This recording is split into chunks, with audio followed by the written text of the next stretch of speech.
Oi, pessoal, tudo bem? Tudo certinho com vocês? Joinha? Vamos lá para a nossa aula de português, tá? Como é que eu vou começar essa aula? Mostrando uma foto que a Nicole Silvestre me mandou. Olha só, que legal. Ela fez uma cabaninha para o Thor. Lembram, né, do cachorro da Nicole? Que legal, o Thor ganhou uma cabaninha. Olha que criativa que ela foi. O Gabriel tá inspirando aí os amigos, né, da sala. Gabriel fez uma casinha para Juma. Agora a Nicole Silvestre fez uma cabaninha para o Thor. Trouxe até um amiguinho aqui para o Thor, Nicole. Legal, né? Olha como tem coisas diferentes, né? Cabaninha, parece uma oca, né? Aqui desse cachorrinho. Achei bem legal também. E essa que você fez, Nicole, ficou maravilhosa. Olha só, gente. Olha, o Thor já entrou ali, ó. Legal, né? Olha um outro amiguinho dele aí, ó. Parece uma oca, uma cabaninha mesmo, né? O Thor entrando na dele. Acho que ele ficou bem contente. E aqui ele, olha. Olha ele aí, que legal, né? Tá todo confortável, tá todo contente. Olha um outro amigo aqui também. Olha que vida boa, hein? Perto da lareira. Coisa chique. Nicole, adorei, viu? Parabéns pela cabaninha que você fez para o Thor. Posto que ele amou, adorou, tá? Parabéns. Pessoal, eu vou corrigir algumas lições que nós já corrigimos na live. Vou corrigir com quem não conseguiu participar da live, tá? A lição 7 trazia a receita, né, do bolinho de chuva da tia Anastácia. Legal, porque tem a receita certinha para quem quiser fazer, como foi o caso do nosso amigo, né? O Vitor Schmidt. Olha que legal. Ele com a mamãe dele fizeram o bolinho de chuva, ficou bem gostoso, tenho certeza. Legal, né, gente? Uma delícia, nossa. Eu falei para ele que eu senti o cheirinho aqui da minha casa. Olha como eles ficaram bonitinhos, né? Bem redondinhos. Nossa, acho que estavam muito bom. E tem lá a receita, né? Da tia Anastácia, para quem quiser fazer. A receitinha tá ali na lição 7, tá? Normalmente, uma receita é dividida em duas partes. Uma para apresentar os ingredientes e outra para explicar o modo de preparo do prato. Você acha que essa é uma boa maneira de escrever uma receita culinária? Nós já tínhamos feito, né, essa questão. Só vou colocar aqui para ficar completinho, tá? Sim, essa é uma boa maneira de se registrar uma receita culinária, pois facilita a consulta da pessoa que está preparando o prato, tá? Hoje a turma do sítio decidiu deixar a tia Anastácia bem endoidecida. Ao montar o cardápio do dia, cada um deles resolveu escolher um prato diferente. Para ajudá-la nessa confusão, que tal montar um cardápio único com o seu prato preferido em cada uma das refeições do dia? O bolinho de chuva fica para o lanche da tarde, tudo bem? Então, aqui, né, vocês tinham que montar o cardápio de vocês, né? Com pratos que sejam do gosto de vocês, tá? Coloquei alguns exemplos aqui, mais para ilustrar, né? Um café da manhã, o que, que pode ter. Entre o café da manhã e o almoço, um lanchinho, né? Pode comer uma frutinha. O almoço, né? com alimentos de todos os grupos, lembram que nós aprendemos? Então, o prato tem que ser bem colorido, né? Quer dizer que você está colocando vários nutrientes aí no seu corpo, que vão te dar saúde, né? Vão nutrir o seu corpo. Aqui o bolinho de chuva, é claro que eu coloquei o bolinho de chuva do Vitor Schmidt, né? O bolinho de chuva ficou como lanche da tarde. À noite, a Pro falou que tem gente que não gosta de comer assim comida, que já começa a ficar pesado no estômago. Tem gente que gosta de tomar uma sopinha, aí antes de dormir toma um chazinho, daquele chazinho calmante, come umas 3 bolachinhas sem recheio, né? E aí dorme sossegadinho, tá? Mas aqui é uma lição, são respostas pessoais, depende de cada um de vocês, tá? Como vocês quiserem formar aí o cardápio do dia, tá bom? A lição 8, que tal participar de uma pescaria de palavras com o tio Barnabé? Encontre no diagrama 10 palavras com as letras QU. Então, se a gente for seguindo linhas primeiro e depois colunas, olha o que nós vamos encontrar. Quarteto, esquisito, quarto, almanaque, agora as que estão nas colunas. Panqueca, quadrado, mas também quem quis colocar só quadra, também vale, tá? Aquarela, quilo, quente e qualidade. Deixa eu ver se temos 10 palavrinhas. 1, 2, 3, 4, 5, 6, 7, 8, 9, 10 palavrinhas, tá?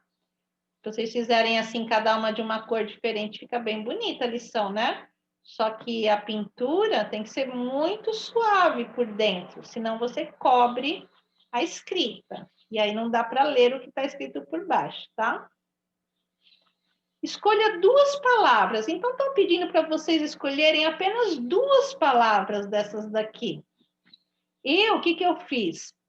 Eu coloquei todas, que é para vocês verem. Ah, Pro, essa daqui que está no seu grupo eu escolhi, então eu estou certo.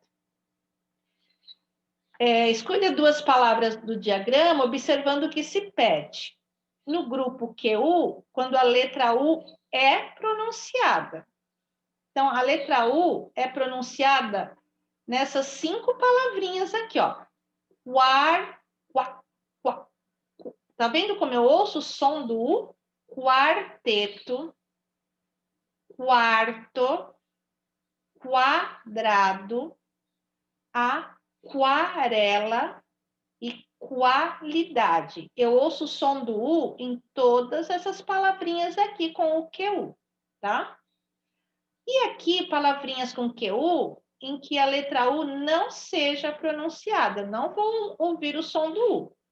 Então, são esquisito. Não estou ouvindo o som do U. Estou ouvindo o som do Q e do I. Esquisito.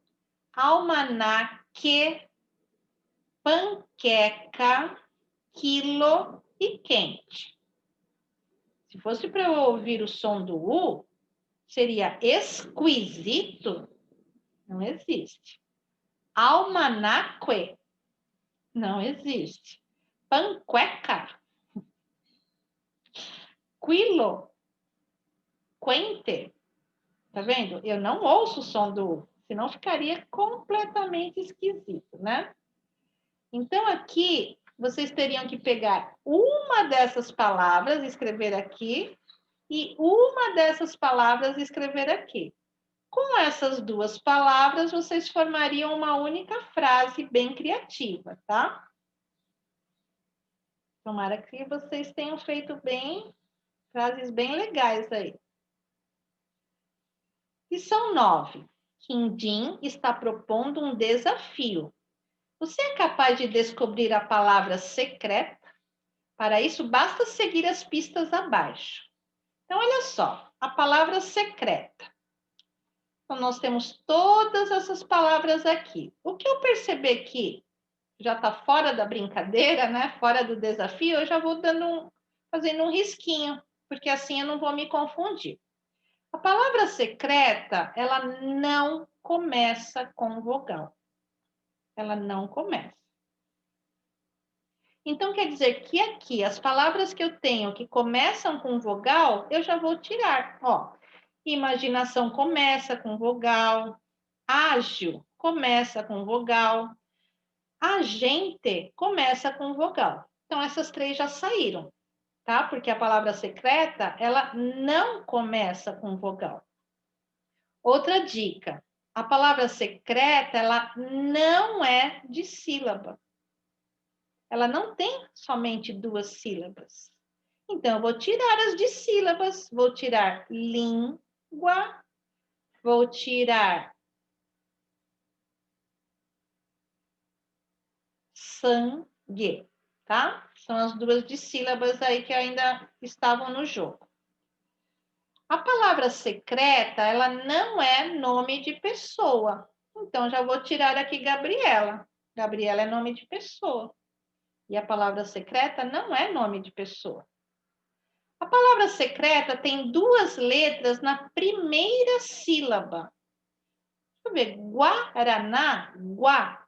Guá tem 3 letras na primeira sílaba. Então, já não serve essa. Guindaste, guin, tem 4 letras na primeira sílaba. Então, essa também não é.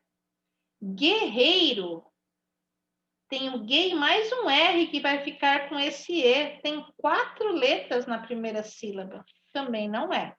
Sol é uma palavra monossílaba. Ela tem 3 letras. Na única sílaba que ela tem, também não é. Então, são palavras que têm 2 letras na primeira sílaba. Goleiro tem go, tem 2 letras. General, G, tem 2 letras na primeira sílaba. E a palavra secreta termina com consoante. Goleiro termina com vogal. Então, não é essa palavra. Então, o que sobrou aqui para a gente? General. Essa é a palavra secreta, tá? Como é que a gente comprova isso? Vamos ler novamente. Ela não começa com vogal? Não. Ela começa com uma consoante, com a consoante G. Ela não é de sílaba? Não. Ela tem 3 sílabas. General. Ela não é nome de pessoa? Não. General não é nome de pessoa. É um posto, né? É um título, uma profissão. Tem 2 letras na primeira sílaba. General. Primeira sílaba, G. 2 letras na primeira sílaba. E termina com consoante, termina com L. L é consoante. Então, tá certinho aqui, tá? Então, o que está pedindo? Qual é a palavra secreta? General, tá bom? Coloquei aqui de novo o quadro, mas para vocês é o mesmo quadro, tá bom, gente? Continue investigando o quadro de palavras da atividade anterior e faça o que se pede. Então, nem precisa fazer aqueles risquinhos, porque vocês vão pintar, né, agora. Pinte de amarelo os quadrinhos com palavras dissílabas, palavras que tenham 2 sílabas. Temos aqui língua, língua. Temos aqui ágil, ágil. E temos sangue, sangue. Então, vocês vão pintar de amarelo esses quadradinhos, tá? Porque essas palavras são dissílabas. Copie a palavra trissílaba que tem apenas uma letra na primeira sílaba. Palavra agente. Agente. Ela é trissílaba. E na primeira sílaba tem apenas uma letra. A. Pinte de verde os quadros com as palavras polissílabas. Polissílabas é quando tem 4 ou mais do que 4 sílabas. Temos imaginação e imaginação,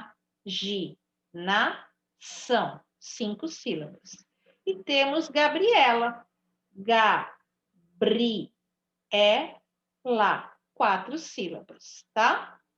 E façam X no quadro com a palavra monossílaba. A única palavra monossílaba aí é a palavra sol. Corrijam tudo, né? Façam com bastante capricho. Pintura, letrinha, tudo, gente, sem pressa. Na lição 10, os sonhos do Saci. Saci pererê saracoteia na mata. Saci pererê só assusta, não mata. Saci sirigaita, solitário e sabichão. Saci agarra a gaita e toca uma canção. Saci lá no sítio apronta um sururu. Saci em meu sonho dança o cururu. Saci em meu sonho é mais serelepe. Saci em meu sonho é bem mais risonho, é bem mais moleque. Saci lá na relva salta e samba só. Saci lá na selva salta e samba só. Saci lá na relva sonha que dá dó. Com quem sonha o Saci? Saci, com quem será? Eu sonho com 2 pernas, saltando de lá para cá. Esse poema é do Elias José. Como é que eu sei que é um poema, gente? Estou vendo ele todinho escrito em versos. Cada linha de um poema se chama verso. Cada grupinho de versos se chama estrofe. E claro, né? O conjunto de todas as estrofes forma o poema. As rimas, geralmente, elas aparecem no final dos versos, tá? Ó, pererê rima com pererê, mata rima com mata, tá?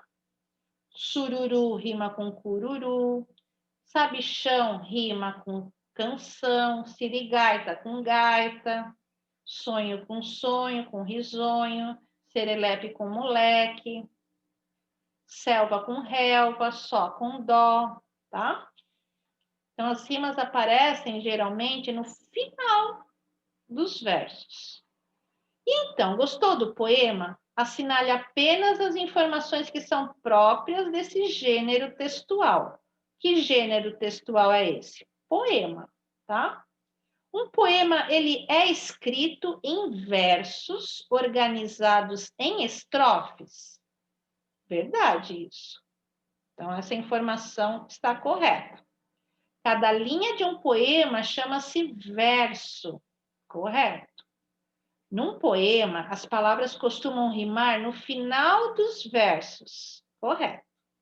Cada linha de um poema chama-se estrofe? Não. Então, esse quadradinho aí, esse espacinho vai ficar vazio, tá? As 3 primeiras estão corretas. Localize a 5ª estrofe do poema. Eu pus aqui em zigue-zague, mas a de vocês está na sequência. Então, a minha é assim, 1ª, 2ª, 3ª, 4ª, essa daqui é a 5ª estrofe, tá? Então, vocês podem passar um círculo também, um lápis colorido, uma cor que vocês gostem, tá? Observe que nessa estrofe há 2 grupos de palavras que rimam. Pinte-os com cores diferentes. Então, vai ficar assim, ó. Quem é que está rimando aqui? Selva com relva, só com dó. Então, selva e relva vão ficar de uma cor, só e dó vão ficar de outra cor, tá? São as rimas dessa 5ª estrofe. Copie do poema a estrofe que para você melhor combina com a ilustração abaixo. Para mim foi essa, ó. Saci pererê saracoteia na mata. Saci pererê só assusta, não mata. Por quê? Porque vocês viram que o Pedrinho levou um baita susto aqui? Tá vendo? O Saci assustou ele. Por isso que eu achei que essa é a mais adequada, essa estrofe, tá? O poeta pergunta com quem sonha o Saci? Saci, com quem será? Use a imaginação e dê sua resposta ao poeta. Então, aqui foi uma perguntinha, né? Cada um vai responder do seu jeito. Com quem será que o Saci sonha, tá? Parabéns para quem fez, né? Para quem acertou, para quem não acertou, é só apagar e corrigir, tá? Não vamos deixar nada errado, tá bom, gente? Então, agora a gente vai para a página 27, hora do texto. No tempo em que Lobato escreveu as histórias do Sítio do Pica-Pau Amarelo, a vida era muito diferente da que levamos hoje. Os tempos mudam, não é mesmo? Que tal dar uma paradinha para conhecer um pouco mais sobre o criador desse fantástico universo? Então, aqui, vocês vão ver que tem dados da vida do Monteiro Lobato, tá?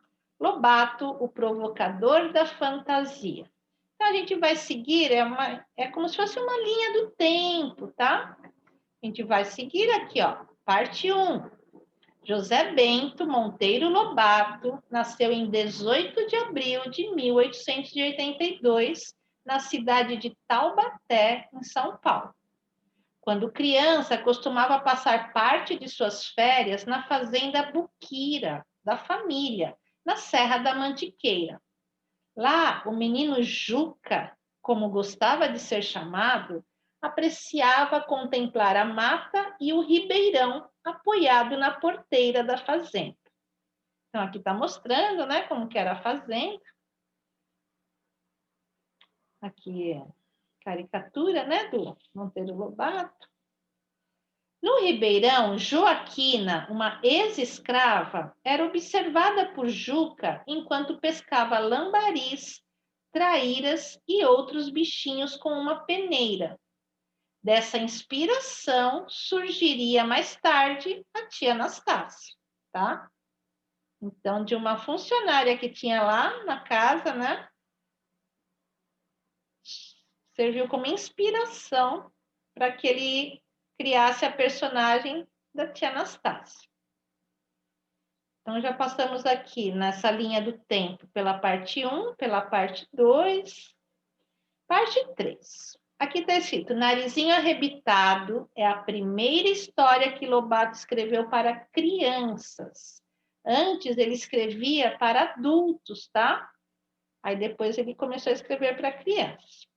Parte 3. Sua avó, doce e terna, era ótima contadora de histórias, assim como Dona Benta. Pode-se dizer que iniciou sua carreira de escritor aos 14 anos, publicando uma crônica no jornal de sua escola. Esse foi o primeiro passo para muitos outros escritos, cartas, discursos, traduções, artigos e, por fim, os livros. Parte 4 aí, dessa trajetória da vida do Monteiro Lobato. Juca tinha apreço pela leitura e, por essa razão, passava bons momentos na biblioteca da casa de seu avô, o Visconde de Tremembé. Olha o Monteiro Lobato aqui, já ficando assim adolescente, né? Tá vendo? Foto verdadeira, viu, gente? Reinações de Narizinho. Você sabe o que quer dizer reinação? Se pensou em travessuras, parabéns, você acertou. Então, continuando aqui na linha do tempo, né, da vida do Monteiro Lobato, parte 5. Em 1920, já escritor conhecido do público adulto, Lobato lança seu primeiro livro para crianças, A Menina do Narizinho Arrebitado. O começo dessa história você já ouviu aqui.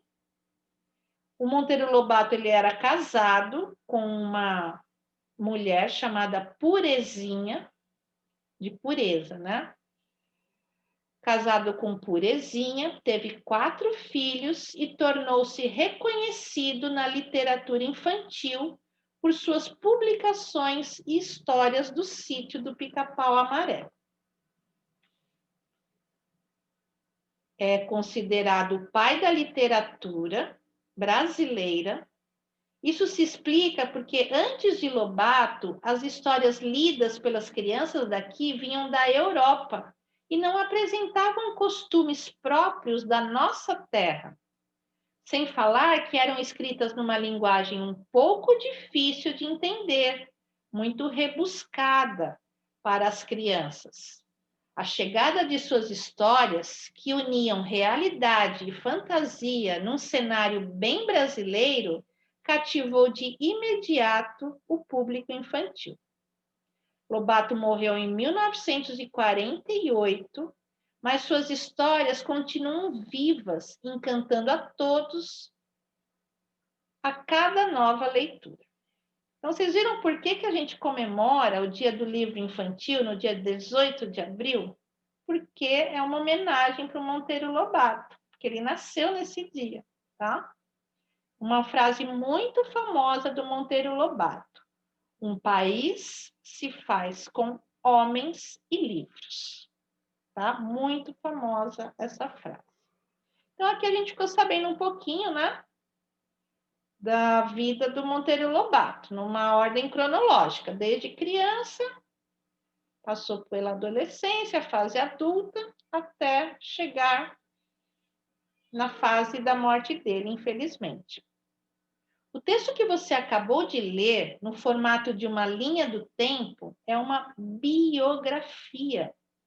Escreva que tipo de informação costumamos encontrar nesse gênero textual.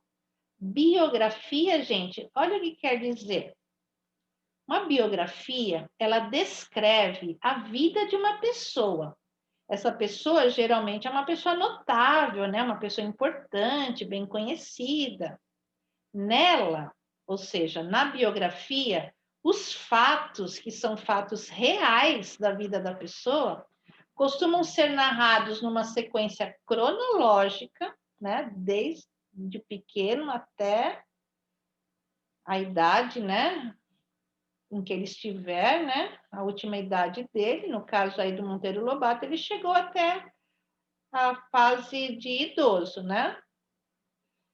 Então, costumam ser narrados numa sequência cronológica, apresentando diversos aspectos significativos da vida do biografado, né? Dessa pessoa, quem vai estar contando a vida dele. O que aconteceu de mais relevante aí, né, na vida dele.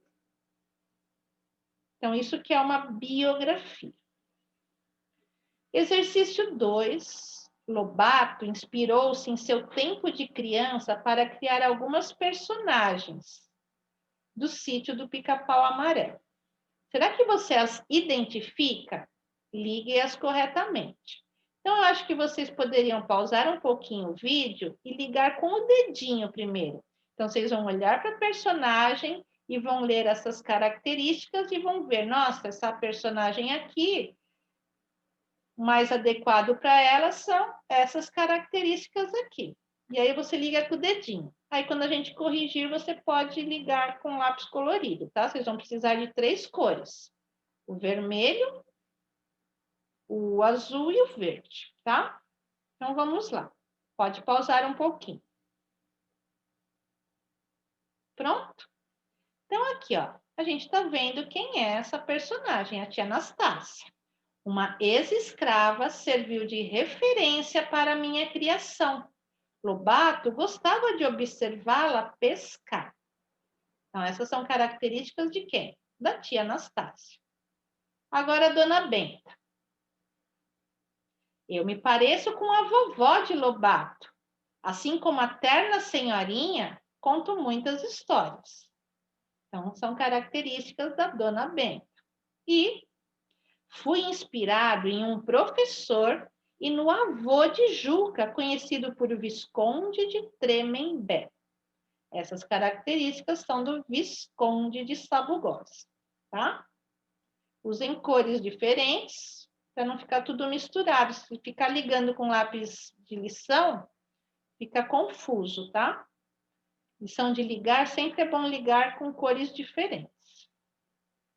Monteiro Lobato narrou as peripécias da turma do sítio em muitos livros repletos de aventuras. Ficou curioso para conhecer outros títulos desse fascinante universo? Então, aqui está falando que era para pegar a turma, ir para a biblioteca da escola. Então, essa atividade a gente vai dar uma adaptada, tá? Aqui já tem vários títulos de livros, né, do Monteiro Lobato. E vocês vão ter, vocês podem pesquisar na internet, tem muitos livros, ou podem aceitar aqui a sugestão da Pro.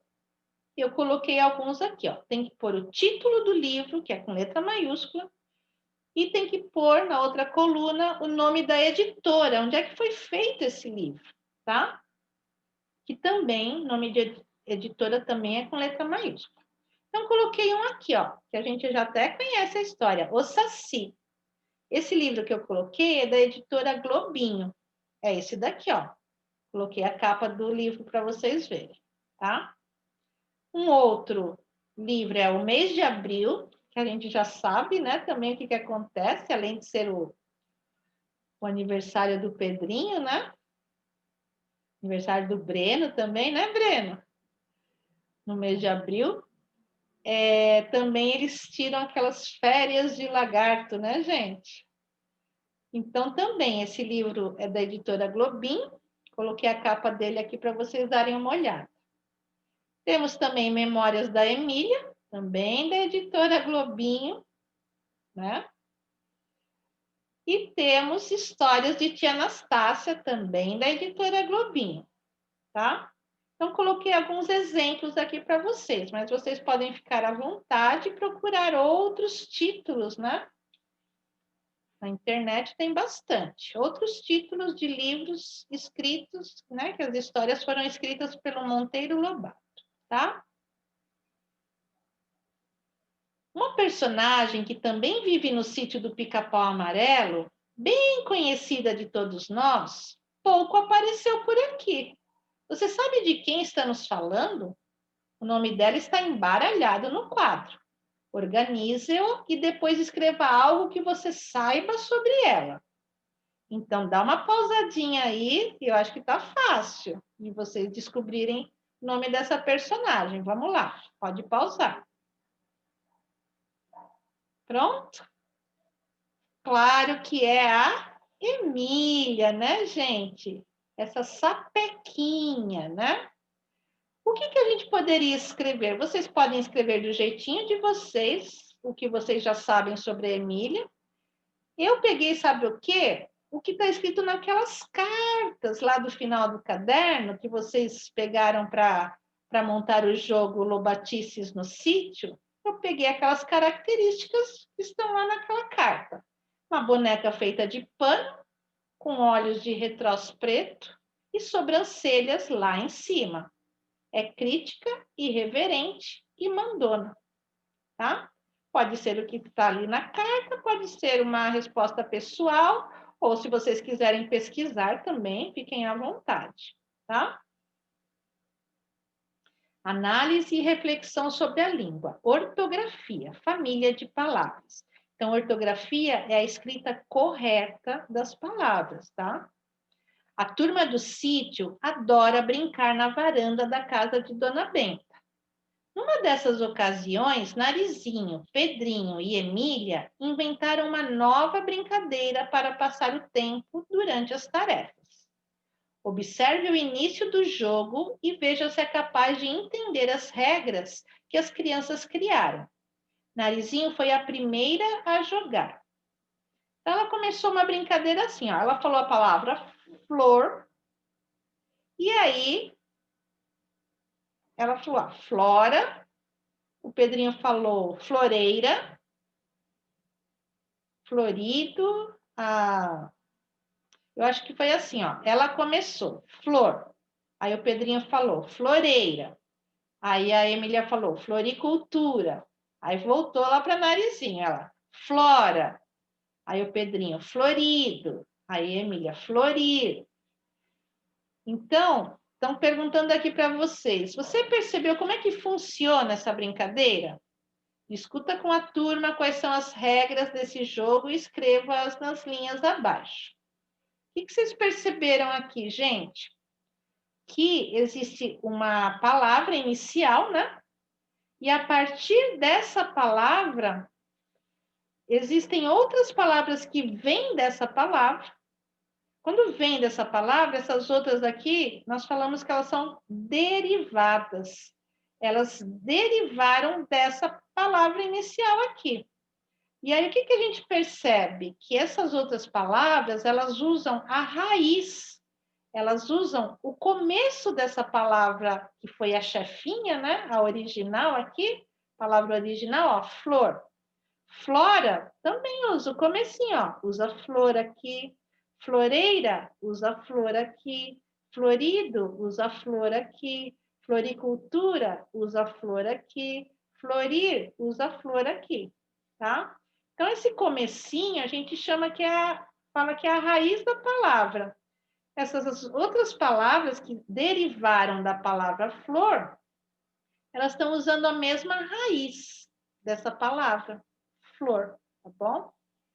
Então, como que é essa brincadeira aqui? Vou dar uma sugestão. O primeiro jogador pronuncia uma palavra. E os demais, um de cada vez, devem falar palavras derivadas dessa primeira palavra. Vocês estão vendo que essas palavras, elas dizem respeito a um mesmo assunto. Qual que é o assunto? Falar sobre flor. Então, essas palavras aqui, elas formam uma família de palavras. Tá vendo como as palavras também têm família? Tá?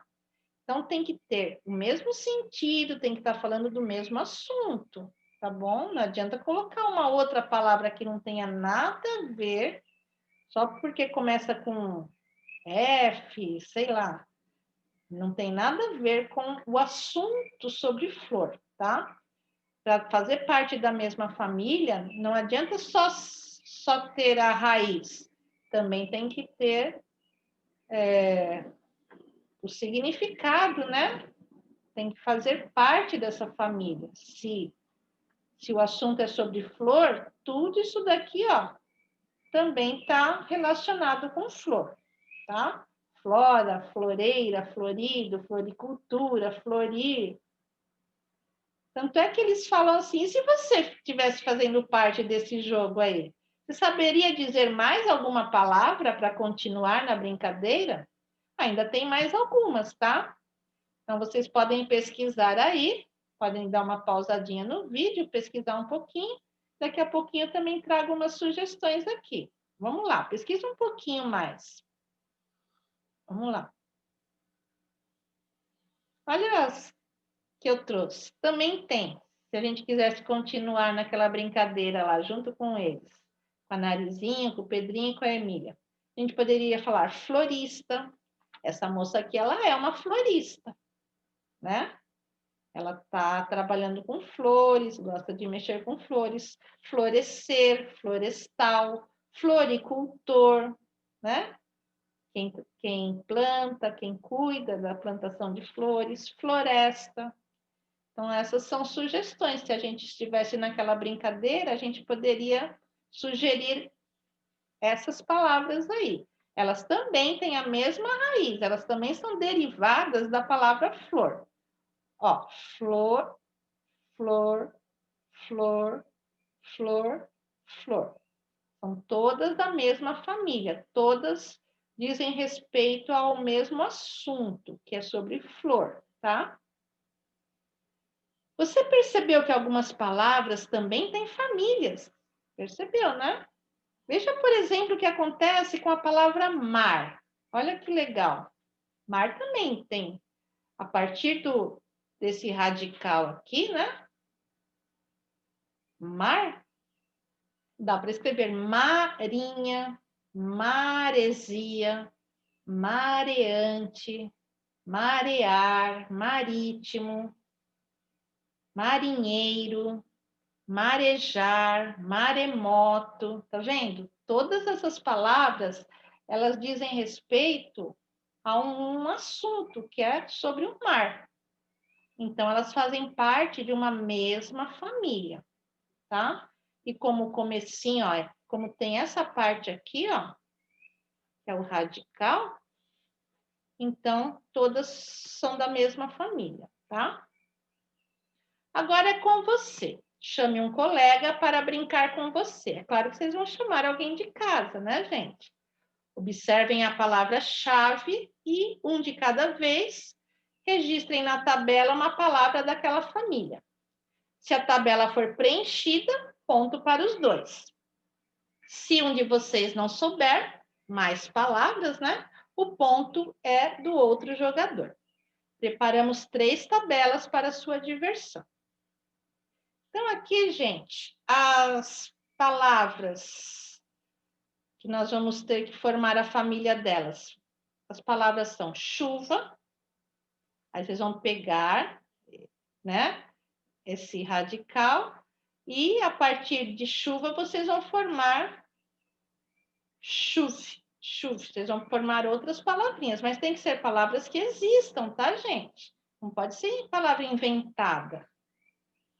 Barco e casa. O que a Pro vai sugerir para vocês? Para vocês pausarem o vídeo, brincarem aí com alguém de casa, tá? E daqui a pouquinho eu também vou dar as minhas sugestões, mas eu vou escrever palavras que existem, hein, gente? Seria uma ótima oportunidade de treinar um pouquinho no dicionário, né? Então, não tenham pressa para fazer, tá bom? Dá uma pausada e podem brincar aí com alguém de casa. Vamos lá. Pronto? Vou falar aqui para vocês sobre chuva. Vou pegar esse radical aqui, chuva. Olha o que dá para formar. Chuvisco, né? Uma chuvinha bem fraquinha. Chuviscar, chuvinha, chuvarada, chuvoso, tempo, né? Tá chuvoso. Chuveiro, tá? Todas essas palavras têm esse comecinho aqui, ó. Chuv, chuv, chuv, chuv, chuv, chuv, chuv. Essas palavras que nós escrevemos aqui, elas são derivadas da palavra chuva. A partir dessa palavra, né, a palavra original aqui foi chuva. A partir dela, deu para a gente escrever muitas outras palavras usando esse mesmo comecinho aqui, tá? Então, a gente fala que essas palavras, todas elas, fazem parte de uma mesma família, família das palavras. É aqui a família das palavras. Quem é a chefinha aqui? A palavrinha chuva. E ela tem aqui, ó, a família dela, tá?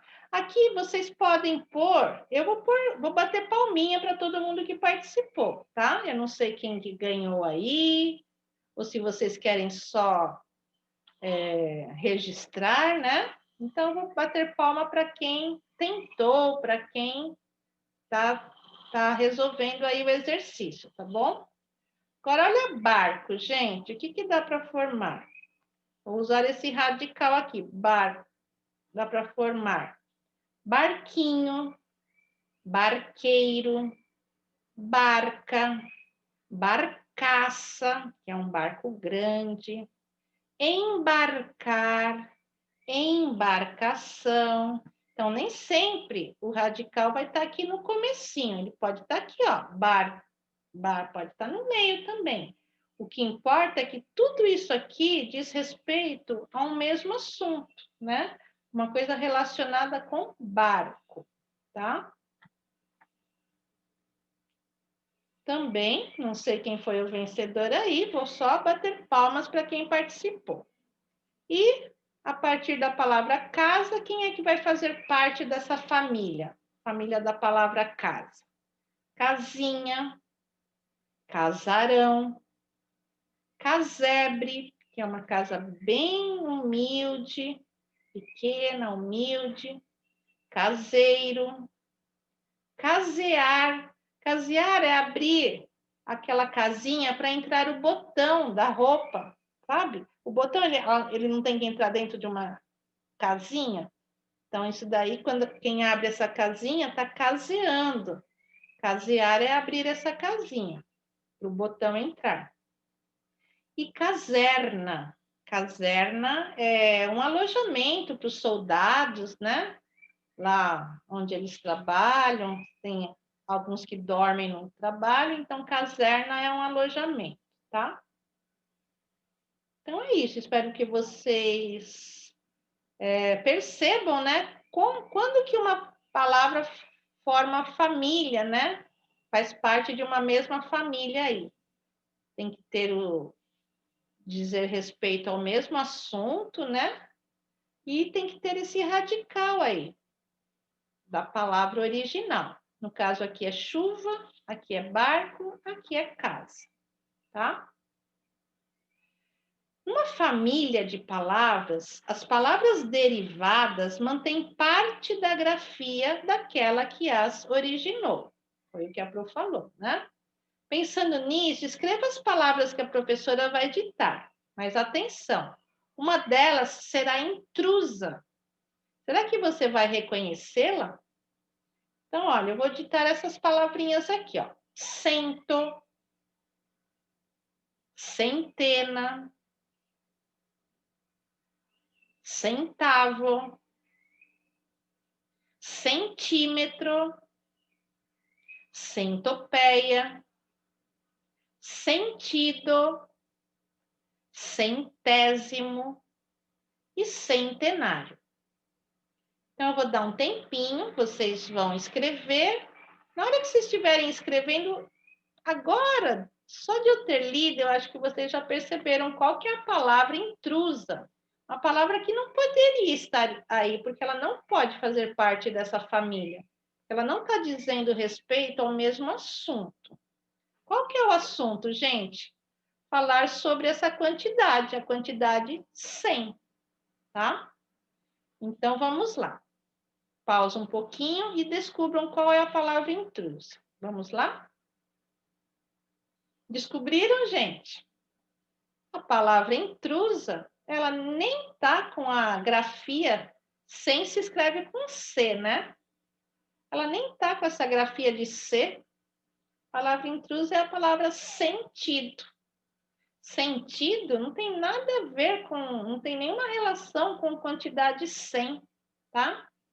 Cento, centena, centavo, né? Quando R$1 ele é dividido em 100 partes, então dá 1 centavo, né? Centímetro, lembra que a gente recebeu a nossa régua da Alice? 1 metro dividido em 100 partes, né? Cada uma dessas partes chama centímetro.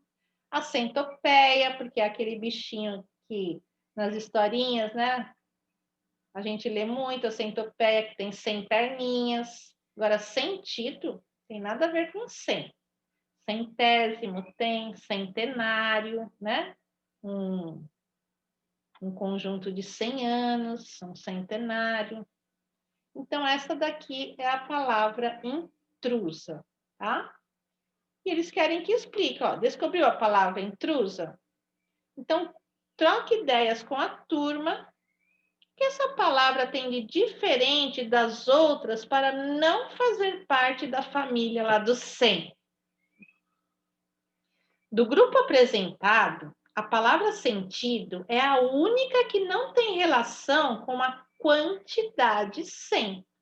Por essa razão, essa palavra não é escrita com C, ela é escrita com S, tá? Se ela tivesse alguma relação com 100, ela deveria estar sendo escrita com C, né? Sentido não tem nada a ver com a quantidade 100, tá? Então, gente, por hoje é isso. Se dediquem bastante, façam tudo com calma, tá bom? Caprichem bastante na letra e até a nossa próxima aula, gente. Bye, bye. Um beijinho da Pro. Tchau.